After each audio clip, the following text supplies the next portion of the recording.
ይሄ የጠቋር መንፈስ ስልታዊ ያያያዝ ችሎታ በብዙ መንገድ የሚታይና የሚከሰት ነው። ይሄ መንፈስ ከሌሎቹ እጅግ በጣም ልዩ የሚያደርገው የተለያዩ አካሄዶችና ስልቶች ያሉት መሆኑ ነው። ብዙ ጊዜ በማህበረሰብ ውስጥ የተለመደ ስያሜ ተሰጥቶት ያንን ስም ተከትሎ የሚሄድ ማንኛውም መንፈስ ራሱን እጅግ በጣም የተሻለ ቦታ በመስጠት እልህኛ የመሆን አቅምም አለው። ማነው ስሙ? ጠቋር ይሉታል።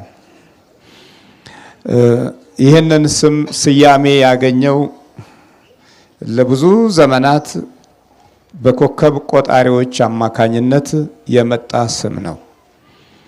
የስሙን ባህሪ ተከትሎ ጠቋር የሚለው ቃል አፍሪካዊ መንፈስ መሆኑን ለማሳየት የስያሜው ገጽታ የሰዎችን መልክና ሁኔታ፣ ጂኦግራፊያዊ አቀማመጥና ይዘት ሁሉ ተከትሎ የሚነቃነቅ መንፈስ ነው።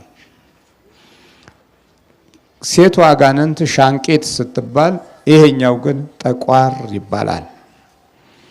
ይህንን ስያሜ ያገኘው በአውደ ነገሥት ውስጥና እንዲሁም ደግሞ ቀደም ሲል ሌዋውያን ወደ ኢትዮጵያ በሚመጡበት ጊዜ ከታቦተ ጽዮን ጋር አብረው ሲመጡ ሁለት አይነት ደፍተራዎች አብረው መጥተዋል። አንደኛው ታቦተ ጽዮንን የሚያገለግሉ የምስጋና ደፍተራዎች አመስጋኞች፣ ሁለተኛው ምትሃታዊውን ትምህርት ከአረማውያን የተማሩ ሌዋውያን ማለት የእስራኤል ነገዶች ማለት ነው። ከታቦተ ጽዮን ጋር መጥተዋል ማለት ነው። ሁለቱም ክፍል አገራችን ከገባበት ጊዜ ጀምሮ ሰፋ ያለ ቦታ ከማግኘቱ ጋር ተያይዞ ቀጥታ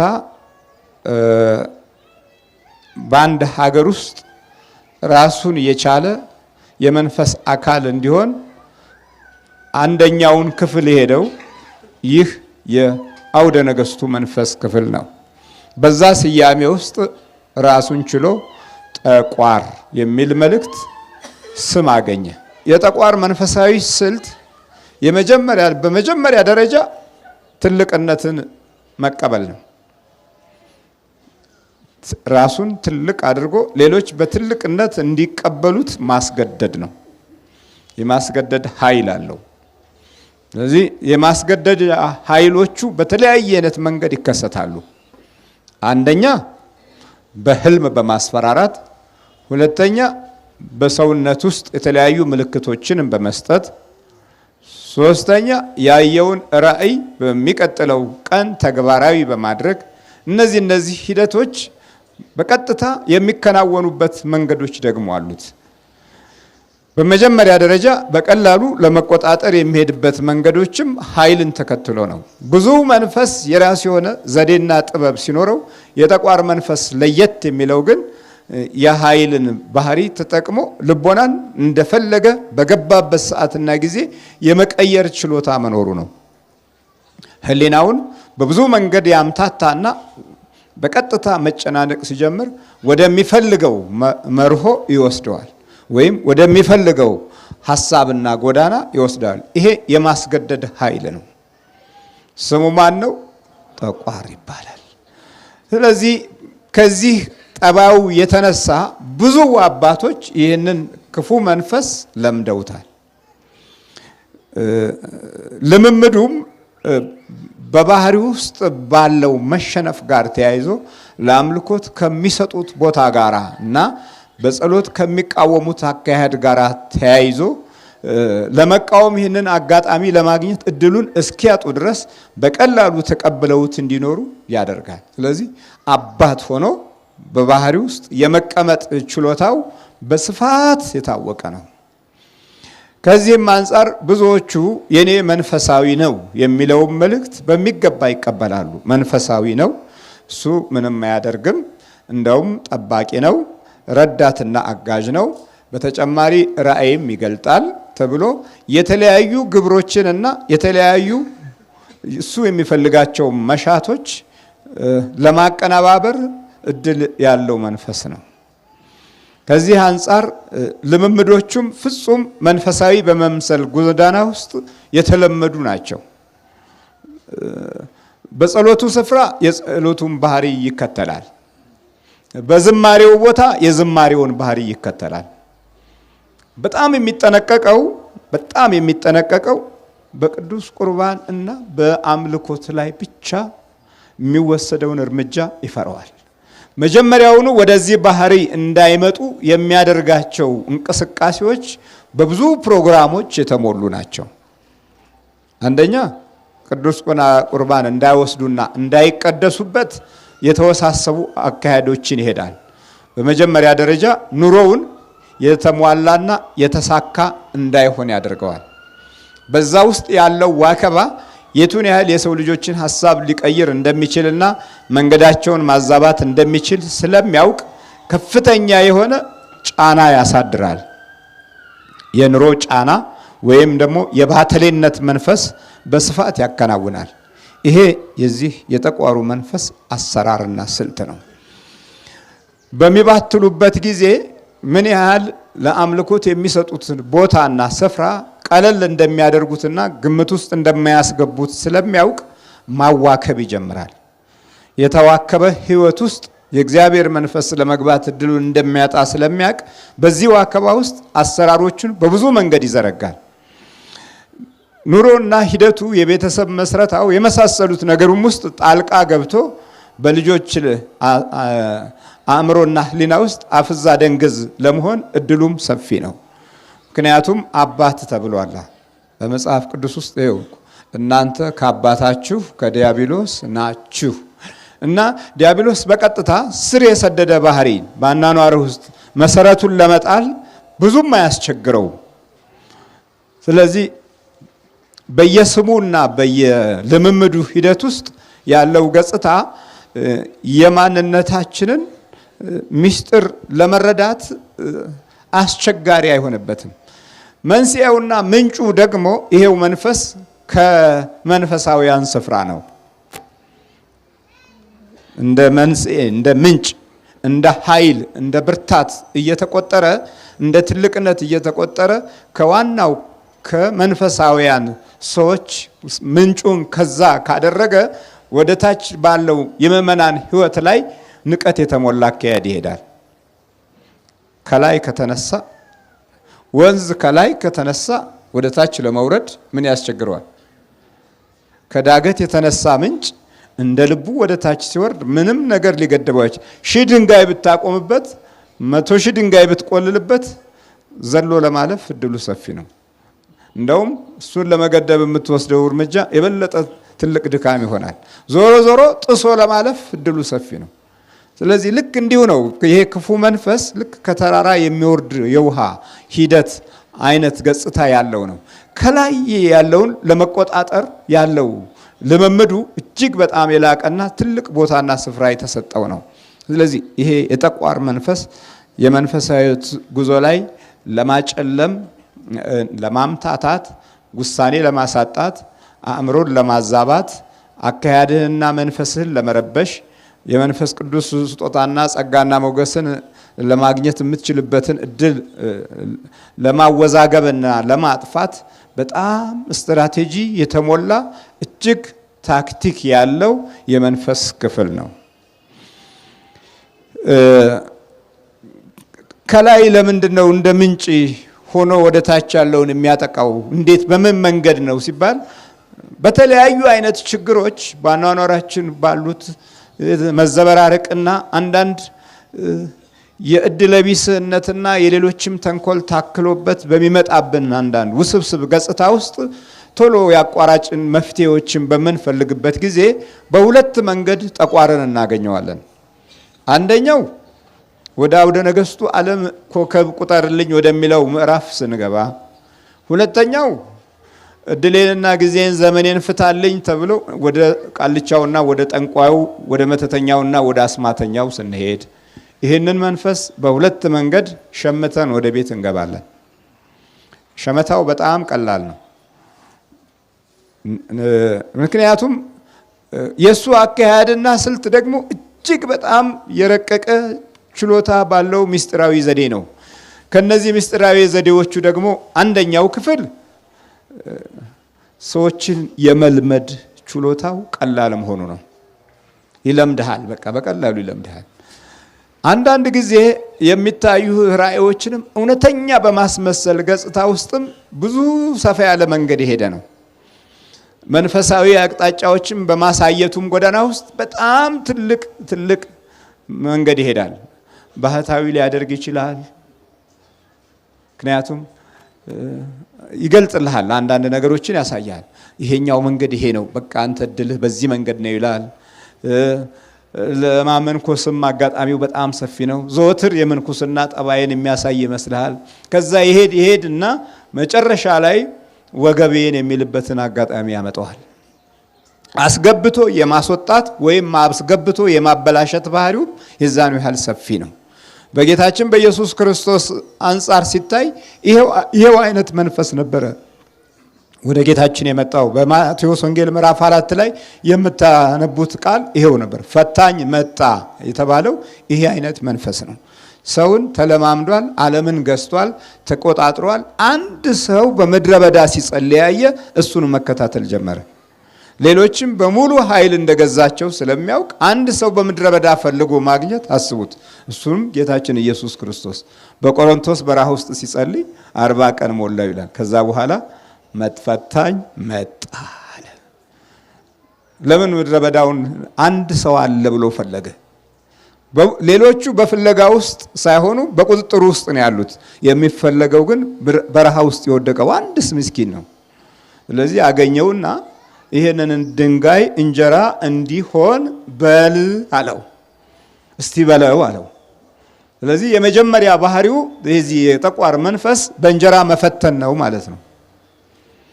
በእንጀራ ይፈትንሃል። በእንጀራ በምትፈተንበት ጊዜ ለአምልኮት የምትሰጠው ቦታ እየቀዘቀዘ ከመምጣቱ ጋራ ከናካቴውም ወደ መርሳት የምትለወጥበትም ጊዜ ሰፊ ነው። ይሄ መንፈስ በሀገራችን ብዙ ትልልቅ ስራዎችን በዚህ ረገድ ሰርቷል። ኢትዮጵያውያን እንደ አንድ ትውልድ፣ እንደ አንድ ወገን፣ እንደ አንድ ሕዝብ እግዚአብሔር የለሽ አምልኮተ ቢስ መሆን የጀመሩበትን የአብዮትን ዘመን ማስታወስ ይቻላል። በዛ ዘመን ውስጥ ቢያንስ እስከ ዘመኑ ፍጻሜ ድረስ የነበረውን ገጽታ ስናይ የብዙዎቹ ኢትዮጵያውያን አእምሮ ከአምልኮት ነፃ ይወጣ ነበር። እንደውም አምልኮትን የባርነት መንገድ አድርገው የሚሰብኩልን ካድሬዎች ጥቂቶች አልነበሩ። ያንን አካሄድ ዛሬም የተቀበሉ በሀብት ዙሪያና በማዕረግ በስልጣን ዙሪያ የሚገኙ ብዙዎቹ የመንፈሳዊ ሕይወታቸውን ሲታይ 100% ከዜሮ በታች ነው። ይሄን አካሄድ በምን ምክንያት መጣ ሲባል ያው በእንጀራ ነው። የእንጀራ ተጽዕኖ ነው። ስለዚህ እዚህ የጠቋር መንፈስ በጌታችን በኢየሱስ ክርስቶስ ላይ ሊያሳድር የነበረውና ሁኔታ ስናይ አንደኛው ክፍል በእንጀራ ነው። ዛሬ ብዙዎቹ በእንጀራቸው ምክንያት የተለያየ መንፈሳዊ ተስፋዎቻቸውን አቋርጠዋል። ስመ እግዚአብሔር የሚጠራበት ቢሮ ካለ ያን የጠራ ሰው ራሱ እንደ ጅል የሚቆጠርበትና የሚሳቅበት አጋጣሚም ሰፊ ነው። ለሁሉም ቦታ አለ የሚለው መልእክት ደግሞ ያው የተለመደ ገጽታ ነው። ሌላው ዓለም ሲታይ ግን ያ ሂደት አይደለም። በአረቡ ዓለም ሲታይ ይሄንን አካሄድ አይሄዱትም። በእያንዳንዷ ሰዓት በእያንዳንዷ ጊዜና ወቅት ይብዛምነስ ይስማማ ይስማ የአምላክ ጥሪ መልእክት ይተላለፋል። በቅድስናውና በበረከት የተዋጀው ሕዝብ ግን አምላኩን ትቶታል፣ ረስቶታል፣ የምስጋና ተስፋውን አቋርጧል። ስለዚህ የመጀመሪያው ዋከባ የጠቋር መንፈስ በእንጀራ ውስጥ ነው ማለት ነው። ከዚህ አንጻር ያ በእንጀራ ውስጥ የሚያደርጋቸው ልምምዶቹ እለት እለት እየበረታ በሚመጣበት ጊዜ ዋከባውን ተከና አድርጎ አኗኗሩ ውስጥ ከመግባቱም በላይ ሕሊናውና ልቦናውን የመቆጣጠር ችሎታው እጅግ በጣም በረቀቀ መንገድ የመያዝ ስርዓት አለው። ይይዘዋል። ከዛ በኋላ ወደ ፈለገው መንገድ ለመምራት አይቸገርም። ሌላው በእንጀራው ምክንያት ወደፊት የቀደመው ይሄ መንፈስ ነው። በጌታ ፊት ለፊት ነው የቆመው። ሁል ጊዜ በፊት ለፊትህ ይቆማል ማለት ነው። ይሄ ምንም ምንም በፊት ለፊት የራሱ የሆነ አሰራር ለመስራት ፊት ለፊትህ አለ ማለት ነው። ካላወቅ ነው ካልተረዳ ነው ተመሳስሎ የሚኖርበትን ጊዜ ተገን አድርጎ አሰራሮቹን እለት እለት በባህሪያችን ውስጥ ሲተረጉም እናገኘዋለን። ከዚህ ትርጉም አንፃር ምን ሊሆን ይችላል? በእንጀራ ውስጥ ስመ እግዚአብሔርን ጠርተህ የምትገነባው ኑሮ እንዳይሆን ይጠነቀቃል። አንድ ጊዜ የተከልከው ተክል በፈጣሪ ኃይል ስር እንዳይወድቅ ይጠነቀቃል። አንድን ነገር ለማቆም በምታደርገው ትግል ውስጥ በራስህ ሐሳብና ዘዴ እንድታቆመው ይጠነቀቃል። ያንተ በሚመስል ገጽታ ውስጥ ድካምህ፣ ዕውቀትህ የራስህ አስተዳዳሪ እንደሆነ አድርገህ እንድታስብ በማድረግ ይጠነቀቃል። አምላኬ በዚህ በኩል ረድቶኛል የምትለውን ሐሳብ እንዳታመነጭ ይጠነቀቃል። እንግዲህ በጣም ጠንቃቃ ነው። እንደምንም ብለህ ጥሰህ ወደ እግዚአብሔር አምላክ ስትሄድ ደግሞ ስልቱን ይለውጣል። ከጸሎት ጋር ጸሎተኛ ይመስላል። የህሊናህን እና የስነ ልቦናህን እንዲሁም የአእምሮህን መሰባሰብ ጉዳይ ላይ ደም ሰፋ ያለ እርምጃ ይወስዳል። በምትጸልይበት ጊዜ አንደኛውን ክፍል ለማሸነፍ ትግል ያደርጋል። መጀመሪያ ከህሊናህ ጋር ይታገላል። ትግሎቹ በሚከተሉት መንገድ የሚከሰቱ ናቸው። ከህሊና ጋር በሚታገልበት ጊዜ የትግሉ ስልት በኑሮ ውስጥ ያለውን ጎደሎ ነገር ፈጥኖ ልብ ውስጥ የመጻፍ ችሎታ አለው። እየጸለይክ እኮ ነው። አሁን እንጀራ ስትበላ ይህን አታስበው። ከሌሎች ሰዎች ጋር ስታወራ አታስበው። ቴሌቪዥን ስታይ አታስበው። መንገድ ስትሄድ አታስበው። ስራህን ስትሰራ አታስበው። ልክ ጸሎት ስትጀምር ግን ታስበዋለህ። አይደለም ነው? አይደለም? ይሄ ዘዴው። የተሰወሩ ጭንቀቶች ደግሞ የትኛው ክፍል ላይ እንደሆነ የጭንቀትህ መስመር ይጠፋሃል። አእምሮዬ ላይ ነው፣ ልቦናዬ ላይ ነው፣ ህሊናዬ ላይ ነው ብለህ ትፈልገዋለህ፣ ግን አታገኘውም። አንዳንድ ጊዜ እግርህ ራሱ ይጨንቀሃል። እንግዲህ እግር ጨነቀ ሲባል አስቡት። ያለበት ስፍራ በሚሆንበት ወይም ሰውነትህ ላይ የተደበቀበት አካል ላይ ሲሆን ትንሽ በጸሎትና በእምነት የተወሰነ መስመሮችን ይሄድክ ከሆነ እንዲህ አይነት የመጨናነቅ ጠባይ የማይመችህ ነገር ይሆናል። ይሄ የዚህ የጠቋሩ መንፈስ ስልትና ጠባይ ነው። ወገቤን ጨነቀኝ ብትል አሁን እንደው የሕክምና ባለሙያ ይስቃሉ። እንዴት ወገብ ይጨንቃል ይልሃል። ግን አንተ የጨነቀ ወገብህን ነው። ውስጥ እግሬን ይጨንቀኛል ልትል ትችላለህ። አያምህም፣ ግን የሆነ ነገር ከውስጥ እግርህ አለ። ይሄን የመሳሰሉ ስልቶች በማለዋወጥ የማጥቃት ችሎታ ያለው ይሄ የጠቋር መንፈስ ነው።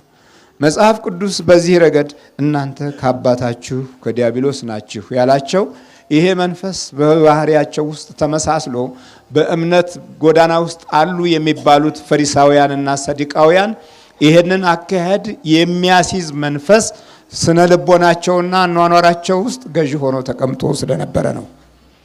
ታሪካቸው የዲያብሎስ አባትነትን የሚወክል መንፈስ ነበረባቸው። ፈሪሳውያን እንዴት ነበሩ? በዚህ አካሄድ ውስጥ ለዚህ መንፈስ ምን አይነት አስተዋጽኦ ያደርጉ ነበረ? 10ቱ ቃላተ ኦሪትን በደረታቸው ላይ አንዠርገው የሚዞሩ ከ10ቱ ቃላተ ኦሪት ውስጥ አንዱንም ተግባራዊ ማድረግ የማይፈልጉ ሁሉንም ሕጎች ያፈረሱ በዘመኑ ለነበሩት ሄሮድሳዊ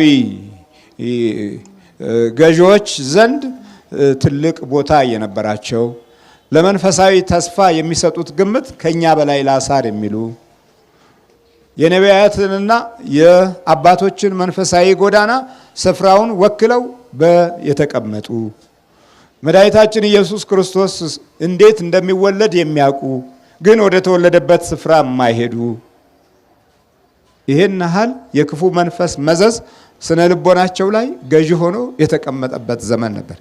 ስለዚህ ሌላው በቀድሞ ዘራቸው የሚኮሩ ነበሩ። ፈሪሳውያን የሚለው ቃል ፋሬስ ጥሶ ወጣ ከሚለው ከዳዊት ዘር የተገኙ መሆናቸውን በዚህ ዘር ውስጥ የራሳቸውን ትልቅነት የሚሰብኩ ነበሩ ፈሪሳውያን። ስለዚህ ሃይማኖትን በተራው መልኩ የሚገልጡ በመሰረታዊ አካሄድ ግን በሃይማኖት ውስጥ የሌሉ ቤተ ምኩራቡንና ቤተ መቅደሱን አስቀድመው ራሳቸው የያዙ ለሌላ ምንም አይነት ስፍራና ቦታ የማይሰጡ ቀኑን ሙሉ መጽሐፍ ሲያነበንቡና ሲጸልዩ የሚውሉ እግዚአብሔር ይስማቸው አይስማቸው ምንም የሚያስጨንቃቸው ነገር የለም። በጣም አሉ ከሚባሉ የጥፋት መንፈሶች ዋነኛው ክፍል ይሄ ጠቋር የሚባለው ነው። ብዙ እናቶች በዚህ መንገድ ብዙዎቹ ተታለዋል። ውስጣቸው መንፈሱ እያለ አብረው ይመነኩሱና የኔኮ ዳዊት ደጋሚ ነው እንዲህ ቀላል መሰለሽ? ልክስክስ መሰለሽ እንዴ? ይሄ ቡና ብላ አጫጭሱልኝ ሰንደል የሚል መሰለሽ? የኔ ዳዊት ደጋሚ በጣም ዳዊቱን ዘርግቶ የሚቀመጥ ነው ብለው ያምናሉ። እንዲህ እንዲባሉ ምክንያት የሆነው ደግሞ የአውደ ነገሥቱ መንፈስ ሹማምንቶች ናቸው። በዛ በኩል ያለው መልእክት ከላይ ወደ ታች የሚፈስ ነው ብያቸዋለሁ። ከላይ ወደ ታች ኃይል ያገኘ መንፈስ ነው። በህብረተሰብ ውስጥ ያለው ንቀት ቀላል ግምት የሚሰጠው አይደለም።